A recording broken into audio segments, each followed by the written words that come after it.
할렐루야. 주일 예배에 나오신 여러분들 주님의 이름으로 환영합니다.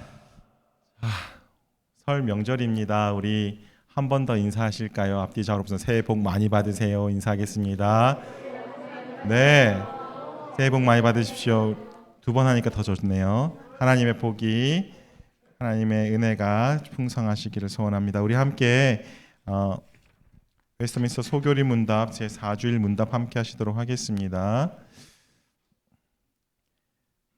제가 묻겠습니다. 하나님 한 분 외에 다른 신들이 있습니까? 오직 한 분뿐이시며 살아계시고 참되신 하나님이십니다. 신격에는 몇 위가 계십니까? 신격에는 3위가 계시며 성부와 성자와 성령이십니다. 이 3위는 한 하나님이시고 본질이 같으시며 능력과 영광에 있어서 동등하십니다. 아멘. 우리 삼위 하나님께 기쁨으로 감사드리며 찬송하며 나아가도록 하겠습니다.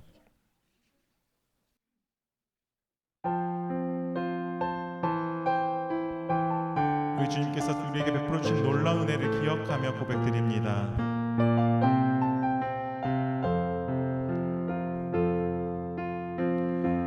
은혜 아니면 살아갈 수가 없네. 호흡마저도 다 주의 것이니 세상 평안과 위로 내게 없어도 예수 오직 예수뿐. 한 번 더 고백하겠습니다. 은혜 아니면 살아갈 수가 없네. 호흡마저도 다 주의 것이니 세상 평안과 위로 내게 없어도 예수 오직 예수뿐이네. 그 신계획 다 볼 수도 없고 작은 고난에 지쳐도 주께 맡긴 나의 모든 삶 버티고 견디게 하시네. 은혜 아니면 살아갈 수가 없네. 나의 모든 것 다 주께 맡기니 참된 평안과 위로 내게 주신 주 예수 오직 예수. 한 번 더 고백합시다. 은혜 아니면 살아갈 수가 없네. 은혜 아니면 살아갈 수가 없네. 호흡마저도 다 주의 것이니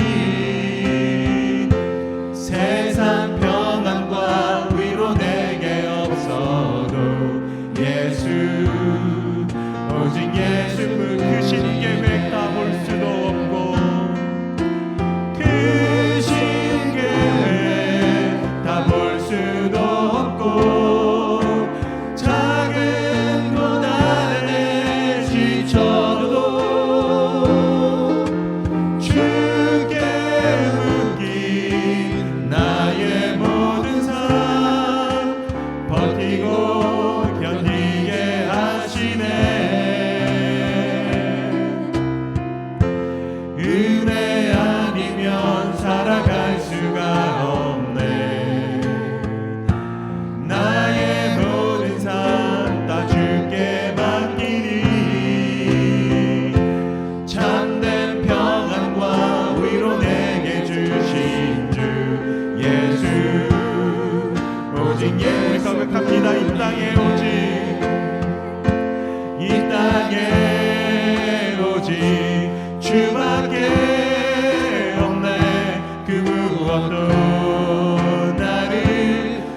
받으신 그 사랑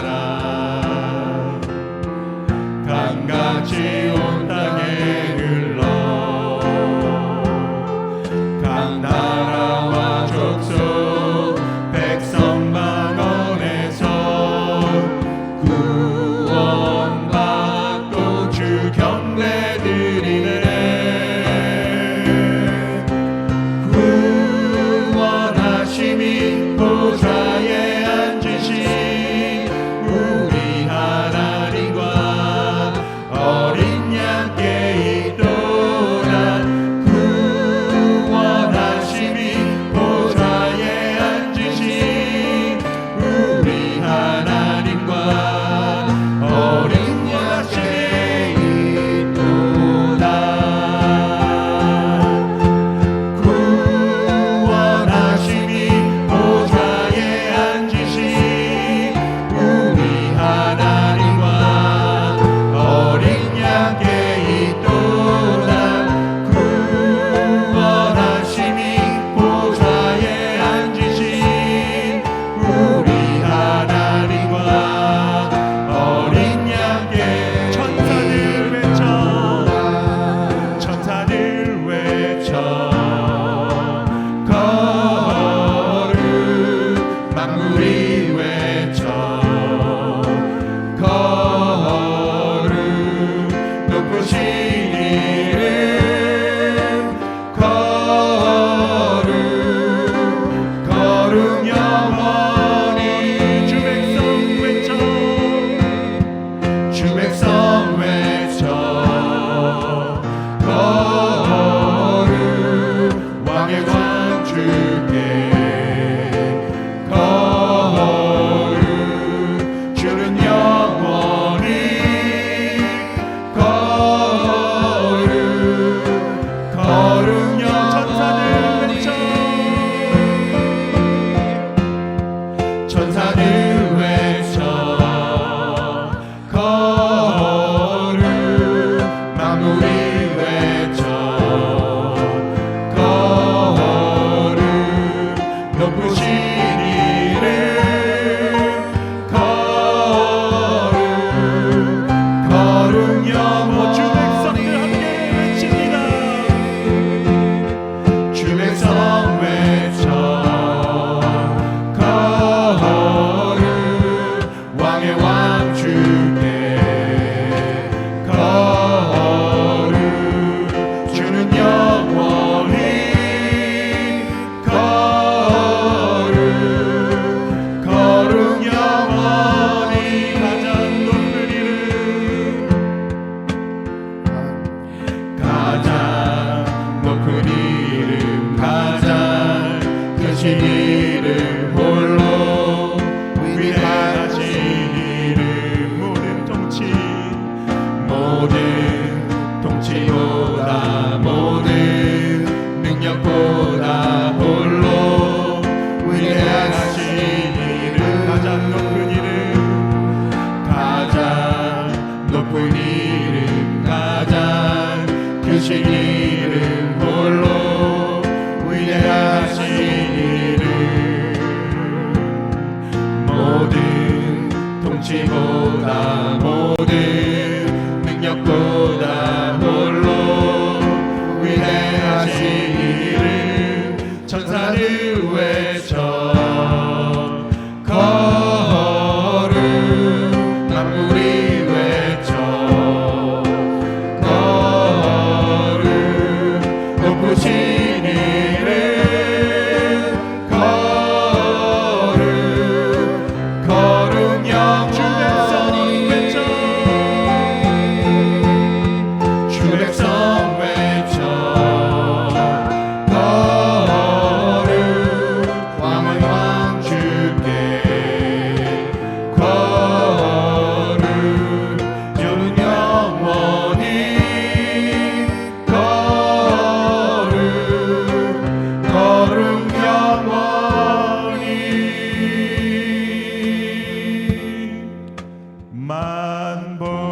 만복의 근원 하나님 주 백성 참 찬송 드리고 저 천사여 찬송하세 찬송 성무 성자 성령. 다 함께 일어나셔서 피난처 되시는 주 예수와 함께 찬송 드리겠습니다.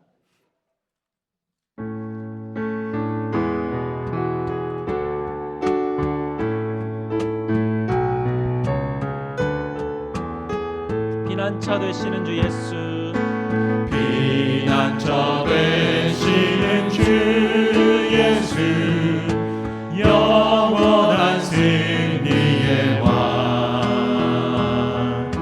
주님의 얼굴을 구할 때 주의 빛 비추시네 주님의 임재에 온 땅 흔들리고 우리 기도에 하늘 문 여시네 온 민족과 열방 주께 경배해 영원히 보좌에 계신 왕께. 전쟁은 주님께 속했네. 전쟁은 주님께 속했네 승리는 우리의 것 예수의 이름을 높이며 영원히 찬양하리 주님의 임재에 온 땅 흔들리고 우리 기도에 하늘 문 여시네 온 민족과 열방 주께 경배해 영원히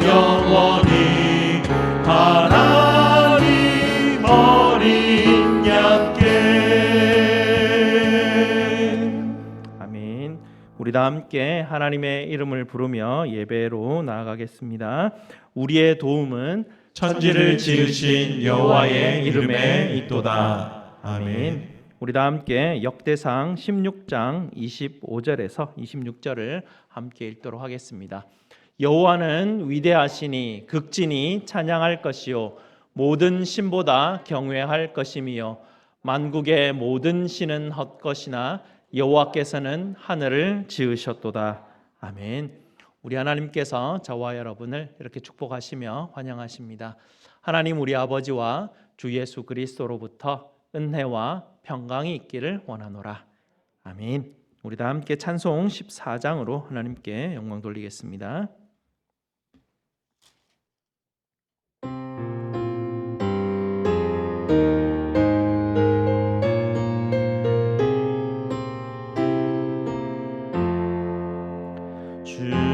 주니 하나님 하늘에 계시니 온 천하 만민 주 앞에 찬송하네.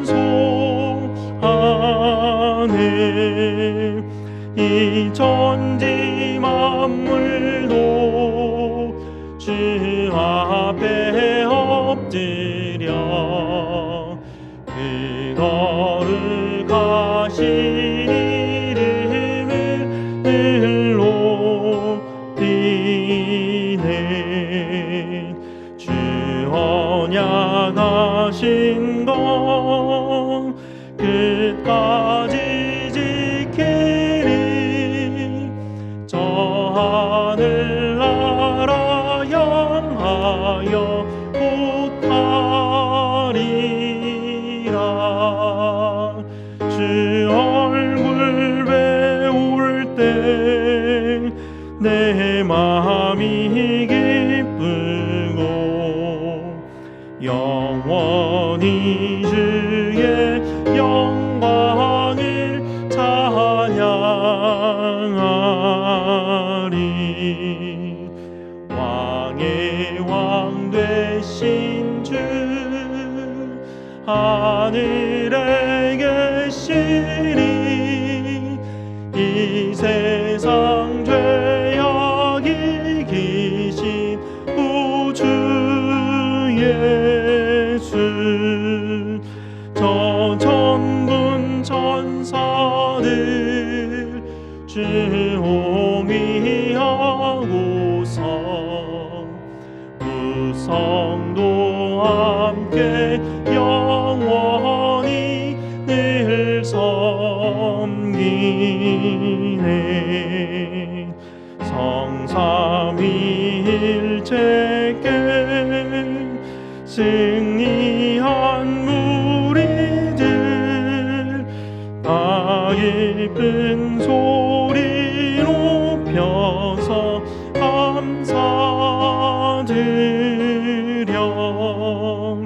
창조주 하나님 내 주님 되시니 주 앞에 나도 엎드려 경배하네 아멘. 다 함께 앉으셔서 하나님께서 우리에게 주신 약속의 계명을 함께 읽도록 하겠습니다. 하나님이 모든 말씀으로 말씀하여 이르시되 나는 너를 애굽 땅 종되었던 집에서 인도하여낸 네 하나님 여호와니라. 제1은 너는 나 외에는 다른 신들을 네게 두지 말라. 제2는 너를 위하여 새긴 우상을 만들지 말고 또 위로 하늘에 있는 것이나 아래로 땅에 있는 것이나 땅 아래 물속에 있는 것의 어떤 형상도 만들지 말며 그것들에게 절하지 말며 그것들을 섬기지 말라. 제3은 너는 네 하나님 여호와의 이름을 망령되게 부르지 말라. 제4는 안식일을 기억하여 거룩하게 지키라. 제5는 네 부모를 공경하라. 제6은 살인하지 말라. 제7은 간음하지 말라. 제8은 도둑질하지 말라. 제9는 네 이웃에 대하여 거짓 증거하지 말라. 제10은 네 이웃의 집을 탐내지 말라. 아멘. 약속의 계명에 비추어서 우리의 죄됨을 십자가 앞에 하려는 시간 갖도록 하겠습니다.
아버지 하나님 감사합니다. 여호수아를 통하여 하나님이 가나안 땅에 내리신 심판이 얼마나 무서우며 얼마나 하나님 그것이 하나님의 온전하심임을 하나님 우리에게 보게 하시니 참으로 감사를 드립니다. 하나님 예수 그리스도께서 저희를 대신하여 심판을 받으심으로 우리로 하여금 깨끗하다 하시고 의롭다 하시고 거룩하다 하셔서 하나님의 나라가 우리 가운데 임하게 하여 주시고 주님의 것 삼아 주시고 너는 내 것이라 칭하여 주시고 주님의 몸된 교회로 삼아 주셔서 우리로 하여금 하나님 앞에 나아오게 하시니 참으로 감사를 드립니다. 오늘도 하나님 우리에게 주신 놀라운 선물이신 십자가 의지하여 주님 앞에 나아왔습니다. 주님 저희의 생각과 의로 살아가는 우리의 모든 고집을 십자가에 못 박게 하여 주시고 오직 주님께서 우리에게 주신 놀라운 하나님 의롭게 하시는 구원의 은혜만을 붙들고 오늘도 주님 앞에 서게 하여 주시옵소서. 주님의 십자가에 저희의 생명을 단단히 붙들어 맬 수 있도록 하나님 우리 성도들의 마음을 생각을 지키시고 붙들어 주시옵소서. 예수 그리스도 이름으로 기도드리옵나이다. 아멘. 우리 구주 예수님께서 저와 여러분에게 골로새서 1장 13절과 14절 말씀으로 복음의 확신을 주십니다. 그가 우리를 흑암의 권세에서 건져내사 그의 사랑의 아들의 나라로 옮기셨으니 그 아들 안에서 우리가 속량 곧 죄사함을 얻었도다. 아멘. 이 복음의 말씀을 믿으심으로 기쁨으로 계속해서 예배드리시기 바랍니다. 우리 다 함께 기도하시겠습니다. 살아계셔서 만물을 주관하시는 만왕의 왕 되시는 우리 아버지 하나님께 찬송과 영광과 경배와 영광을 올려드립니다. 아버지 하나님의 은혜와 사랑으로 지난 한 주간 인도하여 주시고 지켜주시고 우리의 필요한 모든 것을 채워주신 아버지 감사를 드립니다. 우리 주님으로 인하여서 하나님 우리를 깨끗게 하시고 거룩하다 하시고 우리를 아버지 앞에 예배자로 불러주셔서 오늘도 이렇게 담대히 주님 앞에 나와 예배하며 찬송하며 기도하게 하시니 이 은혜 너무나 감사를 드립니다. 오늘도 하나님이 귀한 예배를 통하여 다시 한번 우리 하나님의 사랑하심과 그 은혜를 맛보게 하여 주시옵소서. 성령 하나님 인도하여 주시고 우리 주님의 십자가 은혜를 깨닫게 하여 주시옵소서. 아버지 하나님 우리 성도들이 어려운 때일수록 더욱 그 마음을 지키고 그 생각을 지켜 하나님 두려워하지 않게 하여 주시옵소서. 예수 그리스도의 십자가를 의지하여 강하고 담대할 수 있도록 주님 도와 주시옵소서. 특별히 육신의 연약함으로 곤관 가운데 있는 우리 성도들을 주님 불쌍히 여겨 주시옵소서. 육신의 연약함으로 인하여 악한 것들의 유혹에 지지 않게 하시고 두려워하지 않게 하시고 무섭지 않게 하시고 우리 하나님께서 우리에게 주신 약속을 더욱더 강하게 붙들고 담대하게 하여 주시옵소서. 우리 아버지 하나님께서 우리를 치료하신다, 낫게 하신다, 그 약속을 단단히 붙들게 하여 주시고 의지하게 하시고 날마다 감사와 찬송으로 하나님께 나아갈 수 있도록 주님 도와 주시옵소서. 아버지 하나님 이 육신을 회복시켜 주시옵소서. 눈을 뜨게 하시고 허리를 굳건히 하여 주셔서 세워주시고 모든 뼈마디와 힘줄들을 강건하게 이어 주시옵소서. 그리하여 아버지께서 우리에게 맡기신 예수님의 증인되는 이 일들에 더욱 힘쓸 수 있도록 하나님 우리를 일으켜 주시옵소서. 아버지 하나님 우리 성도들의 사업장과 직장을 보살펴 주시옵소서. 힘든 시절을 지나가고 있습니다. 불안한 직장의 분위기가 있습니까? 주님 그 마음은 흔들리지 않도록 굳건히 붙들어 주시고 온전히 하나님만 의지하며 아버지 하나님 직장 생활하기에 부족함이 없도록 우리 성도들을 붙들어 주시옵소서. 하나님 우리 성도들 사업장을 운영하는 우리 성도들에게 주님 담대함을 허락하여 주시고 두렵지 않게 하시고 하나님 모든 필요한 것들을 채워주시고 악한 것들로부터 보호하시고 지켜 주시옵소서. 지금 이 시간에도 복음을 위하여 수고하시는 모든 선교사님들의 사역을 붙들어 주시고 특별히 우리 교회가 후원하는 우리 선교사님들에게 모든 필요와 자원들이 부족하지 않도록 주님 채워 주시옵소서. 오늘도 하나님 모든 예배 수종드는 이들에게 한량없는 축복을 허락하여 주시고 특별히 예배드리는 우리 자녀들에게도 주님의 신령한 은혜가 넘칠 수 있도록 주님 도와 그 은혜 부어 주시고 우리 자녀들 어릴 때부터 믿음으로 자라가게 하시고 말씀 가운데 주님의 사랑으로 돌봄받고 양육받을 수 있도록 주님 인도하여 주시옵소서. 오늘도 하나님 찬양으로 봉사하는 차려온 찬양대의 찬양과 하나님 우리의 찬송을 주님께서 받으시고 하나님께서 영광 받아주시고 우리 마음속에 한없는 즐거움과 기쁨이 넘칠 수 있도록 주님 도와 주시옵소서. 우리 주 예수 그리스도 이름으로 기도 드리옵나이다. 아멘.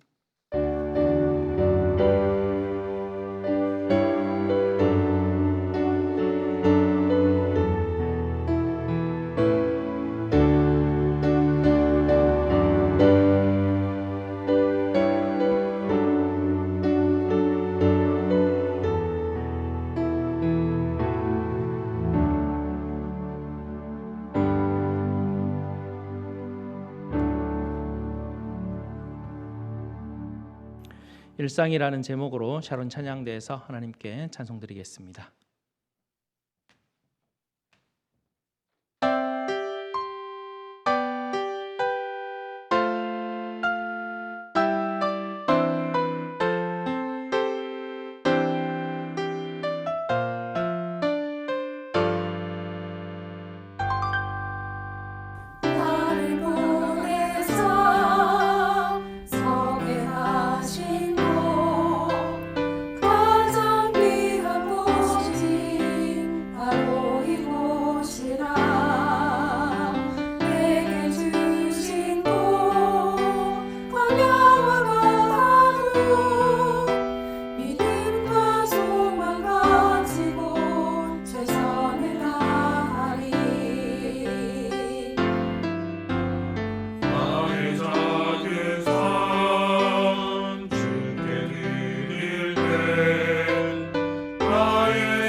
계신 곳에 하나님의 나라가 이루어지길 원합니다.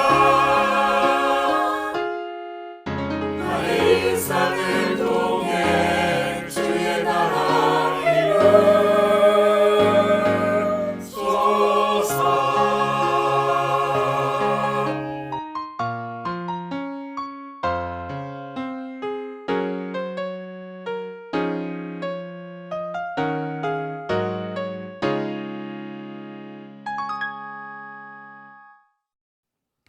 아멘. 감사합니다. 오늘 하나님께서 우리에게 주시는 말씀 보도록 하겠습니다. 하나님 말씀 여호수아 20장 1절에서 21장 3절까지 말씀입니다.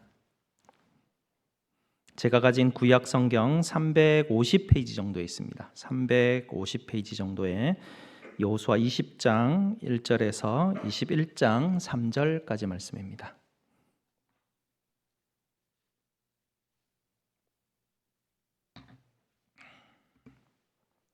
구약 성경 350페이지입니다. 여호수아 20장 1절에서 21장 3절까지 말씀 저와 함께 교독하시고 마지막 절은 같이 읽도록 하겠습니다. 여호와께서 여호수아에게 말씀하여 이르시되 이스라엘 자손에게 말하여 이르기를 내가 모세를 통하여 너희에게 말한 도피 성들을 너희를 위하여 정하여 부지 중에 실수로 사람을 죽인 자를 그리로 도망하게 하라. 이는 너희를 위해 피의 보복자를 피할 곳이니라. 이 성읍들 중에 하나에 도피하는 자는 그 성읍에 들어가는 문 어귀에 서서 그 성읍의 장로들의 귀에 자기의 사건을 말할 것이요 그들은 그를 성읍에 받아들여 한 곳을 주어 자기들 중에 거주하게 하고 피의 보복자가 그의 뒤를 따라온다 할지라도 그들은 그 살인자를 그의 손에 내주지 말지니 이는 본래 미워함이 없이 부지 중에 그의 이웃을 죽였음이라.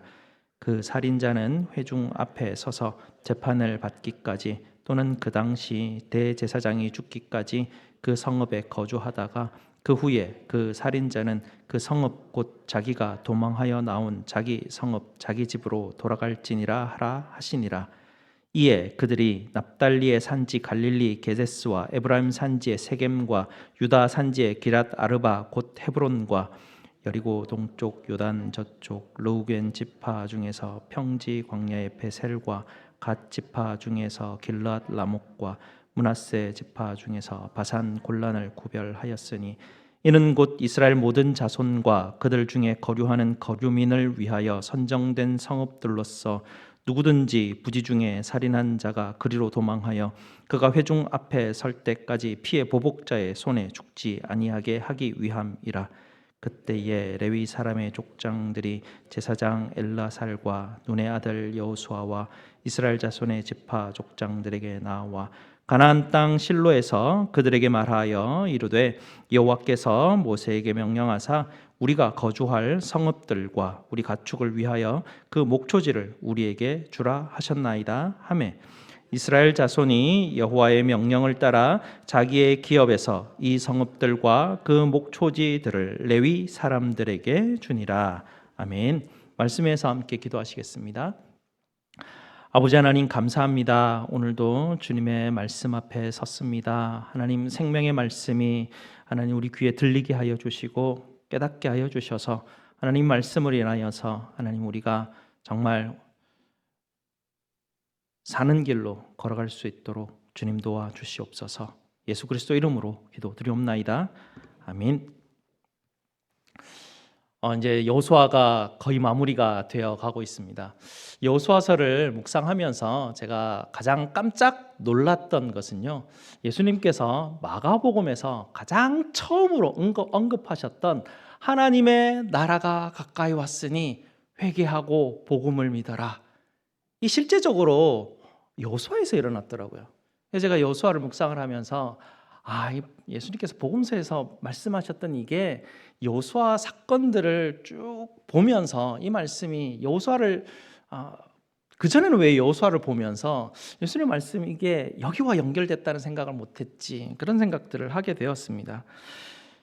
여호수아에서처럼 예수님께서 우리를 대신하여 예수님이 심판을 받았기 때문에 헤렘을 당하셨기 때문에 우리가 하나님 앞에 거룩함을 받게 되고 하나님 앞에 나올 수 있게 된 것이죠. 그래서 이제는 하나님이 우리 가운데 임하셔서 하나님의 나라가 임하게 된 것이고 우리는 언제든지 어디에서든지 우리가 있는 곳이 교회이고 거기서 하나님께 예배하고 찬송하고 기도할 수 있는 이 특권이 얼마나 놀라운 것인지 여호수아를 보면서 깨닫게 되었습니다. 이것이 여호수아에게 주신 하나님의 복음의 이야기인데요. 이제 가나안 땅은 하나님으로 인하여서 거룩하게 되었고 하나님의 백성들은 이제 하나님의 말씀을 따라 살아가게 되는 거룩한 백성이 될 모든 준비를 이제 마치게 된 것입니다. 지난주 새벽기도 말씀들을 여러분 혹시 계속 따라서 이제 새벽기도 묵상 말씀들을 따라가시는 분들은 아시겠지만 여호수아가 12장까지는 굉장히 흥미진진한 전쟁의 이야기와 여러 온갖 사건들이 있어서 읽으면 굉장히 뭔가 이렇게 재미난 그리고 스토리도 너무 이해가 잘 되는 부분이 있는데요. 13장에 딱 들어가게 되면 여호수아가 어렵습니다. 어려운 게 아니라 힘듭니다. 한 유다 지파가 이제 땅을 배분하게 되는데요. 배분하는 이야기를 이렇게 쭉 보게 되면 거기에 그 성읍들의 이름이 한 122개가 나오는데요. 일일이 122개가 쫙 연결돼서 막 연결돼 나옵니다. 그리고 이쪽 지파에는 어떤 성읍이 어디서부터고 어떤 경계의 성읍의 이름은 무슨 경계이고 막 이런 게 계속 나오게 되죠. 이스라엘 지도를 한번 보여주시겠습니까? 이게 지금 이스라엘 뭐 잘 보이진 않겠지만요. 뭐 지금 현재 팔레스타인 지역 쪽에 있는 그런 지방이고요. 여기 12지파가 이제 다 배정된 상태입니다. 그걸 지도로 그려냈는데요. BC 한 1300년경 학자들마다 뭐 연대 추적하는 것이 조금씩 다르긴 한데요. 대략 한 BC 1300년대 정도에 일어난 일입니다. 당시에는 이런 지도가 없었기 때문에요. 이 경계를 설명하려면 일일이 말로 다 설명을 했었어야 됩니다. 저 옛날 지역의 이름도 잘 모르고요. 뭐 지형도 우리에게 전혀 익숙하지 않기 때문에 이걸 막 읽어가면 굉장히 힘듭니다. 일단 머릿속에 그려지지도 않고 이해도 안 되고 이걸 언제까지 읽고 있어야 되나 빨리 끝났으면 하는 생각이 드는 부분이 여호수아 13장 이후에 나오는 부분이죠. 그러나 우리 성경학자들께서 지명을 일일이 다 찾아가지고 옛날 고고학 자료들을 가지고 저 지역마다 도시들을 다 찍고 경계 지점을 쫙 그려서 우리한테 딱 요약해서 저렇게 좋은 지도를 주었습니다. 저 지도를 보면서 여호수아 13장 이하를 보게 되면 생각보다 읽는 게 재미가 있고요. 뭔가 연구하는 느낌이고 와 뭔가 대단한 걸 발견하는 그런 느낌이 들게 됩니다. 이 각 지파에게 이제 땅을 나눠주는 부분 아닙니까? 이 나라의 기초를 세우는 가장 중요한 부분입니다. 왜냐하면 이스라엘 지파 중에 한 지파도 빠짐없이 그 지파에서 속한 모든 가문에 한 가문도 빠짐없이 땅이 다 배분돼야 됩니다. 한 사람도 빠짐없이 자기 땅이 있어야 된다는 이야기입니다. 굉장히 중요한 거 아니겠습니까? 우리는 지금 남의 땅이니까 그리고 막 모르는 지명이고 어디가 어딘지도 모르니까 관심이 별로 없고 이거 왜 읽어야 되나 싶은데 이스라엘 사람들은 상황이 그렇지 않았습니다. 눈이 아마 반짝반짝 빛났을 것입니다. 우리 지파 이름이 어디 있지? 우리 지파 땅이 어디 있지? 아마 눈이 반짝반짝해서 당시 땅들을 다 살펴보았을 것입니다. 굉장히 사실은 또 예민한 상태였습니다. 나는 여긴데 저긴 어디지? 막 서로 관심도 많았고 땅이 어딘지 정말 관심이 많은 그런 상태였을 것입니다. 그런 상태에서 굉장히 특이한 명령이 하나 내려옵니다. 이것이 오늘 본문에 나오는 것인데요. 오늘 본문을 보시게 되면 실수로 사람을 죽이게 되었는데요. 그 살인자가 도망갈 성읍 6개를 지정하라는 것입니다. 아니 지금 우리 땅이 어딘지도 지금 막 살피기 바빠 죽겠는데 살인한 사람이 도망할 땅이 웬 말입니까? 전혀 엉뚱하지 않습니까? 그리고 각 가문들이 이 특이한 명령들을 보게 되면요, 하나님이 지금 굉장히 중요한 시점인데 갑자기 이런 우리가 생각하기엔 좀 엉뚱한 명령을 내리시는 걸 보면 이게 삶의 근간을 잡는 데 있어서 하나님의 나라의 기초를 세우는 데 있어서 굉장히 중요한 사실이라는 것은 우리가 예감할 수 있습니다. 이 아주 중요한 것을 지금 세팅하고 계시는 것이죠. 오늘 읽은 본문은요, 하나님이 하나님 나라를 기초를 세우고 세팅을 하시는 그 상황 가운데 굉장히 중요한 두 가지를 우리에게 가르쳐 주고 계십니다. 두 가지 종류의 성읍, 도시를 세우라는 것인데요. 첫 번째 특별한 종류의 성읍은 오늘 금방 우리가 보았듯이 도피성입니다. 두 번째 가장 특별한 또 종류의 성읍은 레위 사람들의 성읍입니다. 먼저 우리가 레위 사람들의 성읍을 한번 살펴봤으면 좋겠는데요. 우리 다음 장면으로 레위 사람들의 성읍을 한번 보여주시기 바랍니다. 21장에 보시면요. 그 다음 장입니다. 네. 또 잘 안 보이시겠지만 저기에 보시면 까만 점이 48개 찍혀 있습니다.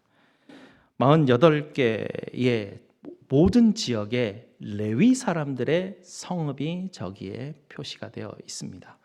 레위 사람들은 한 지역에 모여 있지 않고 저렇게 온 이스라엘에 다 퍼져 있는 것을 보게 됩니다.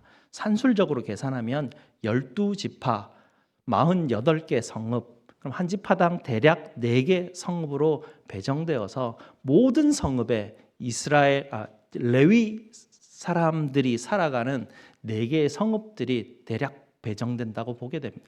근데 이건 산술적인 계산이고요. 실제적으로 이렇게 배정하다 보면 어떤 지역은 산지 지역이고 어떤 지역은 좀 광야 지역이고 해서 이스라엘 사람들이 실제로 살아가는 성읍들은 이렇게 나누기식으로 되어 있지 산술적으로 되어 있지 않고 지형마다 이렇게 퍼져 있게 되는데요. 어떤 지역에는 평야이고 곡창지대가 있기 때문에 성읍들이 막 다다닥 붙어 있는 곳이 있습니다. 그래서 저렇게 조금 불규칙하게 48개의 성읍이 퍼져 있게 되는데요.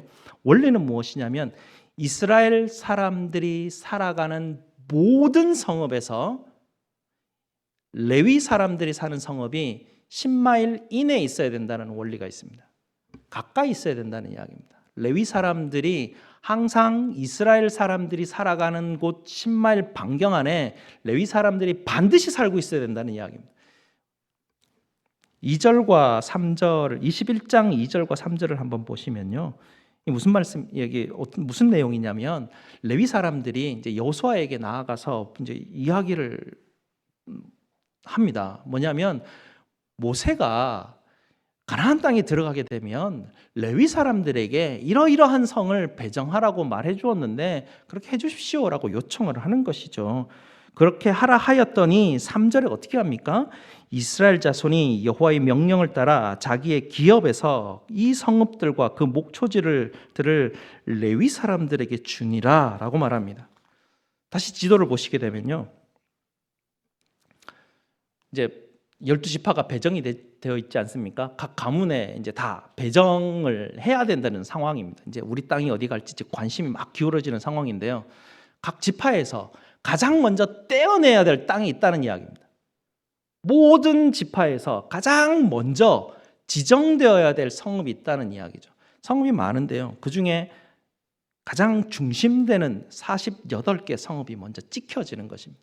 여기가 찍혀지는 것, 이게 굉장히 중요한 것이죠. 레위 사람들이 어떤 사람들입니까? 레위 사람들은 하나님의 말씀을 맡고 있던 사람들입니다. 율법을 맡고 있던 사람들이죠. 이 사람들은 항상 다니면서 율법을 가르치고 설교하고 또 상담하고 사람들의 이야기를 들어주는 사람들이 레위 사람들이었습니다. 바로 이 하나님의 말씀을 가르치는 사람들을 이스라엘 백성들이 사는 성읍 10마일 이내에 반드시 두라라고 명령한 것이죠. 이게 바로 하나님의 나라, 하나님의 사람들이 살아가는 근간입니다. 여기를 중심으로 살아가라라는 의미이죠.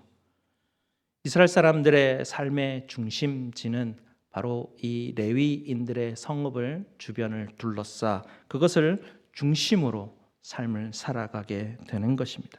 말씀 중심, 이것은 하나님께서 여호수아를 통하여서 하나님 나라를 가장 처음 건설하시고 기초를 놓으실 때 주셨던 가장 중요한 삶의 원리였습니다. 그래서 우리도 지금 그 원리를 따라서 계속 적용하고 살아가는 것이죠. 여러분 알게 모르게 여러분의 모든 삶의 중심은 사실은 교회를 중심으로 이루어져 있다는 것을 여러분은 알게 됩니다. 성도들은 지역 교회를 중심으로 근간으로 해서 삶을 영위하게 됩니다. 매 주일 시작하는 첫 시간, 우리가 일주일 동안 막 열심히 일하다가 마지막 좀 쉬었다가 또 한 주 시작해야지가 아니라, 주일은, 우리가 알고 있는 썬데이는, 주일은 첫날입니다. 한 주간을 시작하는 가장 첫 번째 시간입니다. 이 가장 첫 번째 시간에 하나님께 나와서 예배하고 기도하고 찬송하는 것으로 우리 인생은, 우리 일상은 늘 사라지게 되는 것이죠. 그러니 여기가 시작입니다.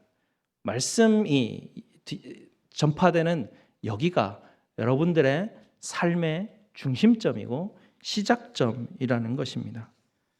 그러니 이 일을 담당하는 목회자들이나 선교사들이 말씀 전파하는 일에 전력할 수 있도록 여러분들이 지원을 아끼지 않는 것이죠. 그래서 목회자들은 교회에서 성도들의 지원과 성도들의 협력을 바탕으로 그렇게 사역을 나가는 것입니다. 그것은 처음 여호수아 때부터 하나님의 나라가 근간이 만들어져 갈 때부터 그런 원리를 가지고 세워져 간 것입니다. 성도는 어디로 이사를 가든지 가장 먼저 우리는 교회를 찾게 돼 있습니다. 그게 이상하게 우리 삶 가운데 습관이 찾아져 있습니다. 어디 이사 가면 물론 집도 찾고 어디서 살아가야 될지를 찾지만 어디서 살아가야 될지를 찾는 동시에 교회를 찾습니다. 내가 저기 가면 어느 교회 다녀야 되지? 굉장히 심각한 문제입니다. 그걸 중요한 삶의 시작점이고 중심이기 때문에 그렇습니다. 교회가 내 삶의 시작점이고 중심이다 하여서 오해하지 말아야 될 것은 교회 건물을 위해서 내가 거기에 모든 것을 헌신해야 된다라는 의미로 받아들이지는 말아야 합니다. 우리는 인간으로서 공간이라는 굉장히 중요한 것을 가지고 있습니다. 우리는 공간을 차지하고 살아가는 존재들입니다. 그래서 공간이 필요합니다. 교회라는 장소와 공간이 필요합니다. 그러나 교회라는 공간과 장소가 중요한 것은 거기 말씀이 있기 때문입니다. 거기 말씀이 있고 거기에 하나님께서 계시기 때문에, 그렇기 때문에 그 장소가 시작점이고 출발점이라는 것이죠. 그리고 말씀이 출발점이라고 하여서 정치인들이 성경을 이렇게 들고 교회를 가지 않습니까? 정치인들이 뉴스에서 막 성경을 막 이렇게 읽는 모습들을 막 내보이고 하지 않습니까? 저 사람은 그래서 말씀 중심으로 살아가는 사람이구나라고 생각하는데 그게 판단의 근거가 될 수 없는 것입니다. 성도는 성경을 들고 교회에 가는 것이 성도가 아니라 말씀을 묵상하고 말씀대로 순종하여서 우리 주님께서 우리에게 말씀하셨던 내 이웃을 사랑하라라는 이 말씀을, 서로 사랑하라라는 이 말씀을 실천하려고 그래도 기도하고 애쓰는 사람들, 이 사람들을 성도라고 하는 것이죠. 두 번째 특별한 종류의 성읍은 도피성입니다. 20장을 한번 보시면요, 20장 2절과 3절, 이스라엘 자손에게 말하여 이르기를 내가 모세를 통하여 너희에게 말한 도피성들을 너희를 위하여 정하여 부지 중에 실수로 사람을 죽인 자를 그리로 도망하게 하라. 이는 너희를 위해 피해 보복자를 비할 곳이니라. 요단강을 중심으로 아까 두 번째 보여줬던 사진 한번 보여주십시오. 그 앞에 있는 사진요. 네, 이게 이제 도피성의 위치입니다. 요단강을 중심으로 해서 왼쪽에 3개, 오른쪽에 3개 이렇게 배정이 되게 됩니다. 근데 나라의 근간을 세우는데 살인한 사람들이 도망갈 곳을 이렇게 세팅해 놓으라고, 이건 좀 그렇게 중요할까라는 그런 의문점들이 듭니다. 그러나 하나님은 이런 종류의 사람들이 피할 수 있는 특별한 성읍을 지정하고 특별법을 제정하라라고 이야기하십니다. 그러면서 모세에게 명령한 대로라고 하죠. 신명기 19장에 보게 되면 모세가 이 도피성을 세워야 되는 것에 대한 예시를 한번 들어주는데 이런 이야기입니다. 두 친구가 나무를 하러 산에 갔습니다.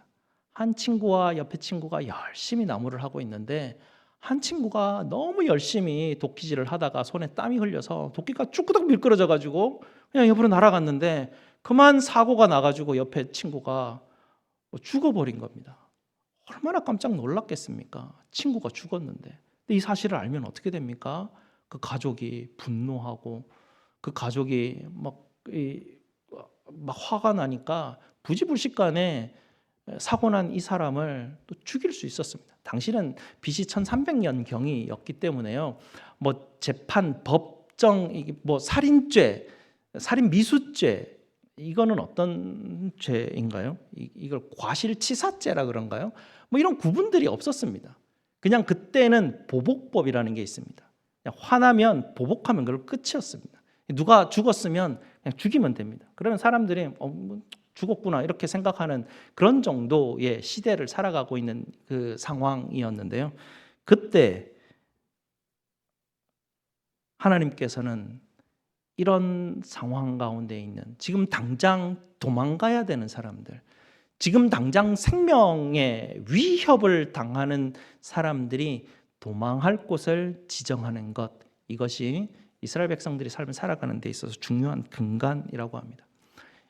사고를 당한 사람에게는 희망이 없었습니다. 당시에. 오늘도 보면 피해 보복자라고 하죠. 피해 보복자입니다. 나를 지금 죽이려고 쫓아다니는 사람이라는 것입니다. 추격자가 있다라는 것이죠. 뭐 도망가기가 굉장히 어렵습니다. 뭐 며칠 안에 잡혀서 죽을 수밖에 없는 상황이죠. 그런데 이들에게 희망이 생긴 겁니다. 이제 오른쪽 세계, 왼쪽 세계인데요. 어느 위치에 있더라도 하루 안에 도착할 수 있는 곳에 도피성을 마련하게 되어 있습니다. 이 사람들은 도피성으로 죽을 힘을 다해서 뛰어가서 그 성 안으로 들어가면 일단 보호받게 되어 있습니다. 죽지 않게 되어 있었던 것이죠. 그걸 지금 하나님께서는 그런 도성을 지금 마련한 것입니다. 그곳에 들어가면 장로들에게 재판을 받을 수 있는 권리가 생겼습니다. 시간도 생기고요. 일단 거기로 피해서 도망하게 되면 피해 보복자가 도피성에 들어올 수가 없습니다.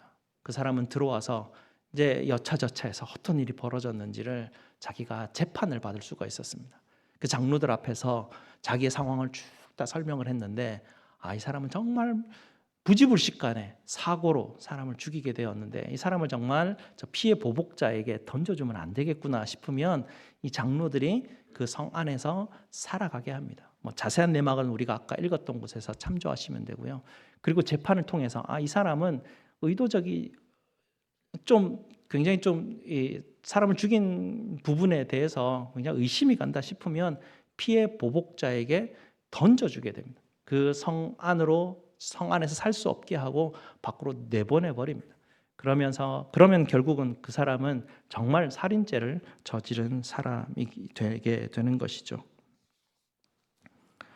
이 도피성은 하나님 나라에서만 볼 수 있는 독특한 성읍입니다. 왜냐하면 이 독특한 성읍은 바로 예수 그리스도의 예표가 되기 때문에 그렇습니다. 하나님 나라에는 두 가지 중요한 원리가 있는데요. 말씀 중심으로 살아가야 되는 원리가 하나가 있고요. 두 번째는 우리에게 도피성인 예수 그리스도가 있다라는 중요한 은혜의 원리를 붙들고 살아가야 된다는 또 다른 원리가 우리에게 있습니다. 도피성이 예수님을 예표하는 부분에서 우리가 몇 가지를 한번 살펴보았으면 하는데요. 첫 번째는 도피성은 이스라엘 사람들이 정한 게 아닙니다. 도피성은 하나님이 직접 정해 주신 곳입니다.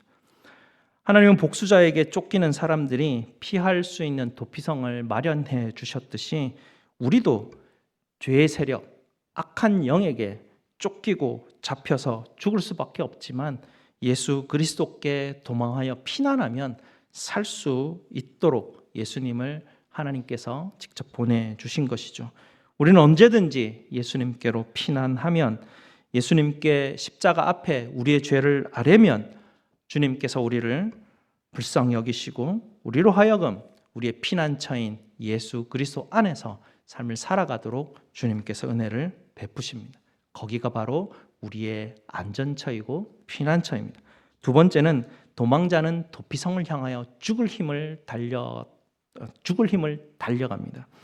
신명기 예를 다시 보게 되면요, 이 도끼에 날이 날라와가지고 친구가 죽었을 때 이 사람은 목숨을 보존하기 위해서 무조건 도피성으로 뛰어야만 했습니다. 아마 숨이 목에 막 차가지고 더 이상 달릴 수 없을 상황에서조차도 무조건 뛰어야만 했습니다. 왜냐하면 살기 위해서 그랬습니다. 우리도 마찬가지죠. 사단이 먹이를 찾는 사자와 같이 포효하며 우리의 영혼을 잡으려고 쫓아오고 있습니다. 살기 원한다면 피난처를 찾아야 되고요, 예수님께 도망가야만 합니다. 도피성에 갈 때는 살필 여가가 없습니다. 내가 가지고 있는 집을 돌아볼 여가가 없습니다. 그 자리에서 바로 도망가야 됩니다. 내가 있던 모든 것을 다 버리고 주님 앞에 나아가서 주님이 주시는 새로운 삶을 살아가는 것이 바로 도피성으로 도망가는 사람입니다. 셋째로, 도피성으로 가는 길을 분명히 알려주어야만 하는 것이 유대인들의 의무였습니다. 신명기 19장에 따르면 이 유대인들은 도피성으로 가는 길을 건설해야 됐습니다. 하나님이 이스라엘 사람들에게 어디에 무슨 길을 건설하라 이런 말을 특별하게 하지 않으셨는데요, 도피성으로 가는 길은 무조건 닦아놓으라 그랬습니다. 그냥 거기를 다 달려서 제일 빠르게 갈 수 있도록 길을 아주 잘 닦아놓으라고 명령하셨습니다. 왜 그렇습니까? 도망하는 사람이 빨리 도망갈 수 있도록, 헤매이지 않도록, 그리고 아마도 그렇다면 중간에 갈래길이 나타났다면 화살표로 표시를 해놓지 않았을까 싶습니다. 표시에 커다란 글씨로 도피성, 화살표로 쫙, 도피성으로 가려면 이리 가야 됩니다 라고 그렇게 표시를 했을 것입니다. 도망하는 사람이 정신이 없어서 길을 잃지 않도록 그렇게 했을 것입니다. 그리고 어떤 연구에 의하면 누구라도 도망하는 사람들을 보게 되면 그 사람과 함께 뛰어주는 사람이 있었다고 하죠.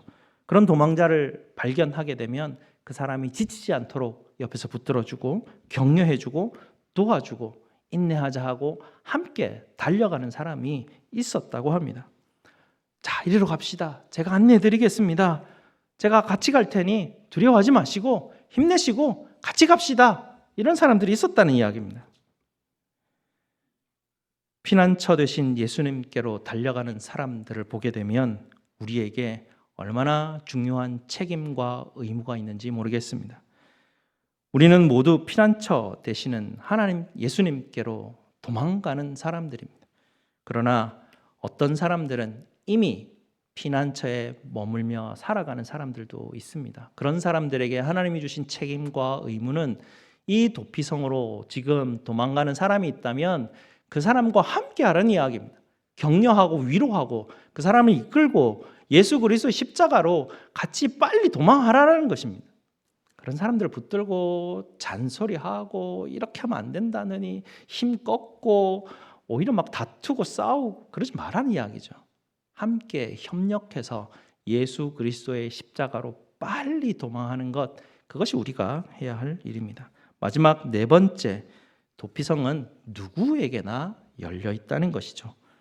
오늘 우리가 읽었던 본문 20장 9절 말씀을 한번 보시게 되면요, 이는 곧 이스라엘 모든 자손과, 하나 더 있죠, 이스라엘 모든 자손뿐만 아니라 그들 중에 거류하는 거류민을 위하여 선정된 성읍이라고 말합니다.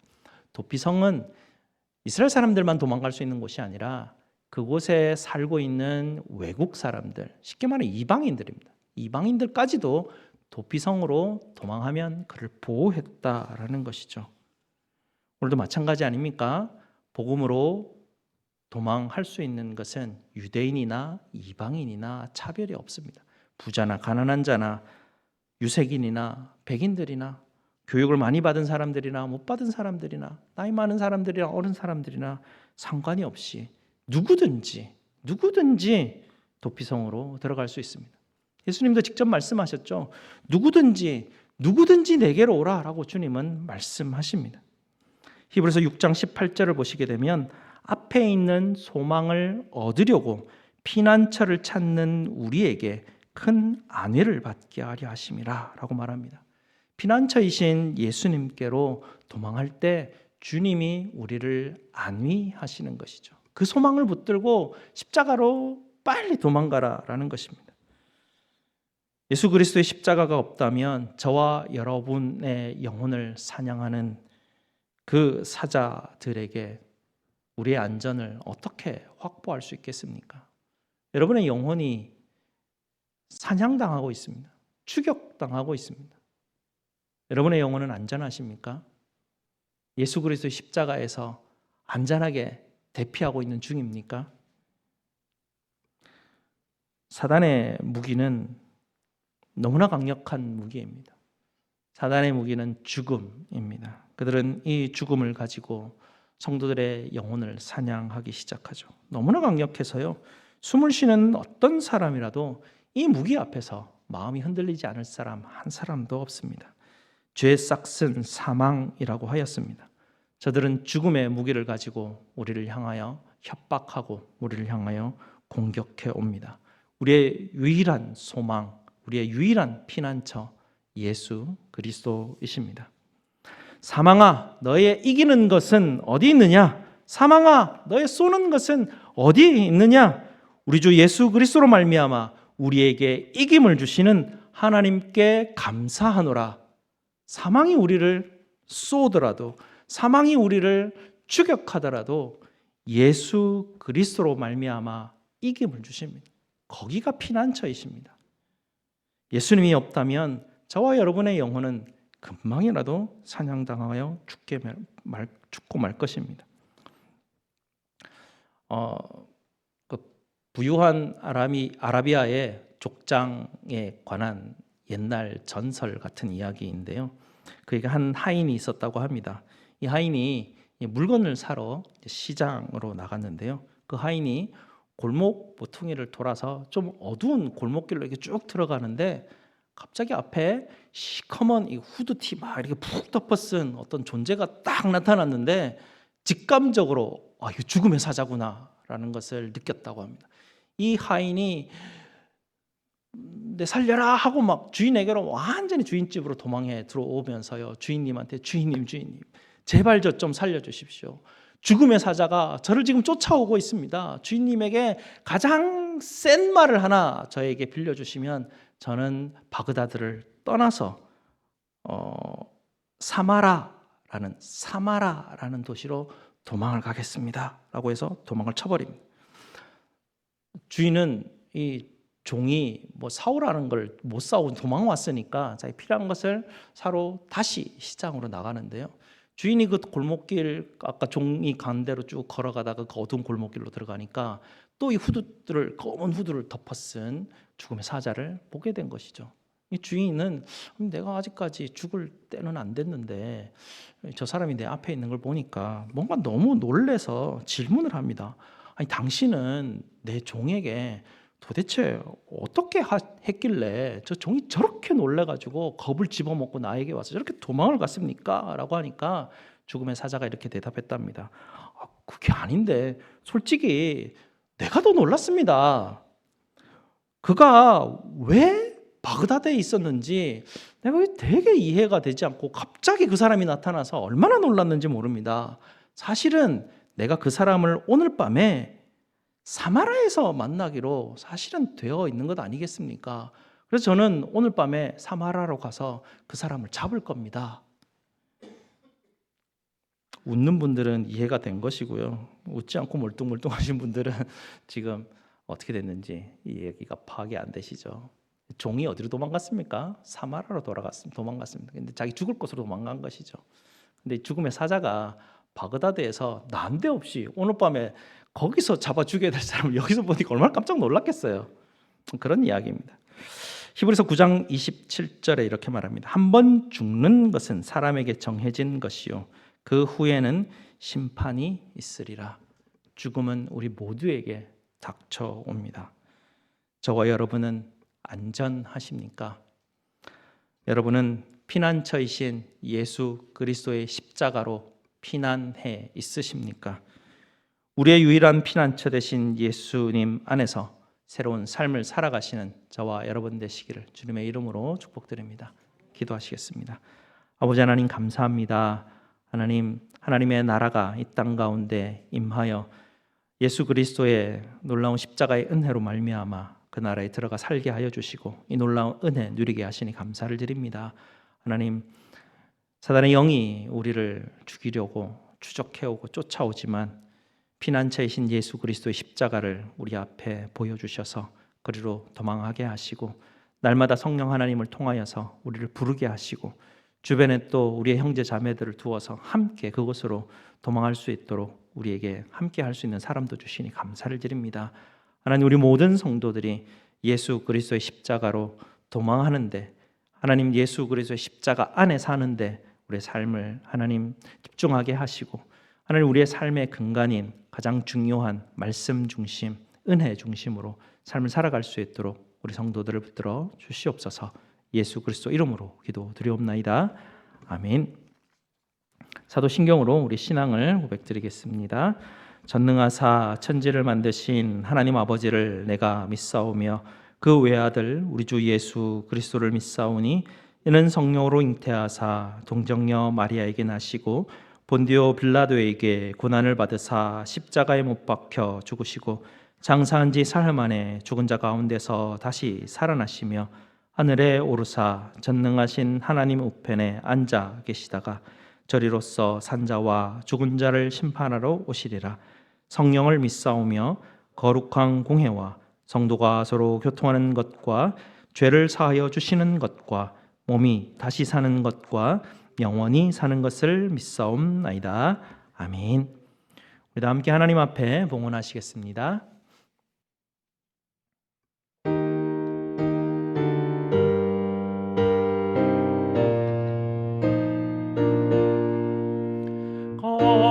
거룩한 주님께 예배를 드리세 무릎을 꿇고서 영광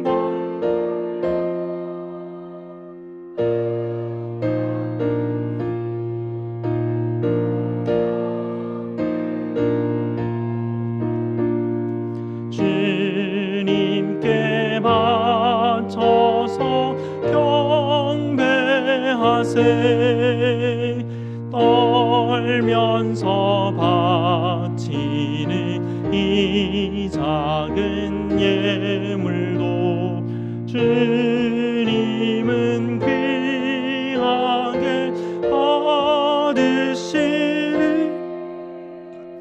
어두운 밤 지나고 새 아침 맞으니 믿음과 소망을 늘 주시니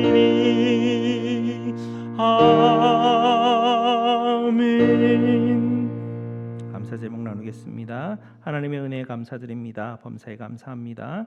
하나님의 은혜로 한 주간 살았습니다. 시작되는 한 주간의 삶을 주님과 더불어 살아가게 하시옵소서. 이 시간 하나님 앞에 감사 기도드리겠습니다. 아버지 하나님, 오늘도 저희에게 말씀으로 은혜 주시니 감사를 드립니다. 하나님, 하나님께서 주시는 말씀에 중심하여 또 하나님께서 우리에게 주신 십자가의 피난처를 하나님 향하여 우리가 삶을 살아갈 수 있도록 우리를 붙들어 주시옵소서. 오늘도 10의 1과 감사와 성교와 주정헌금과 각종 예물로 하나님 앞에 드리오니 드리는 손길들을 주님께서 살피시고 긍휼과 은혜로 주님 응답하여 주시옵소서.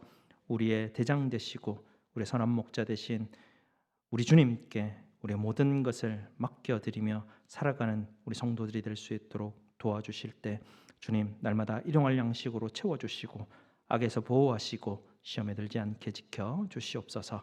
제 모든 쓸 것을 채우시는 우리 주 예수 그리스도 이름으로 기도드리옵나이다. 아멘.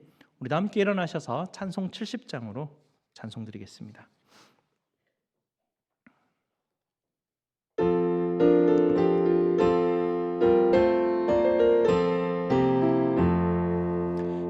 피난처 있으니 환난을 당한 자 이리 오라. 땅들이 변하고 물결이 일어나 산 위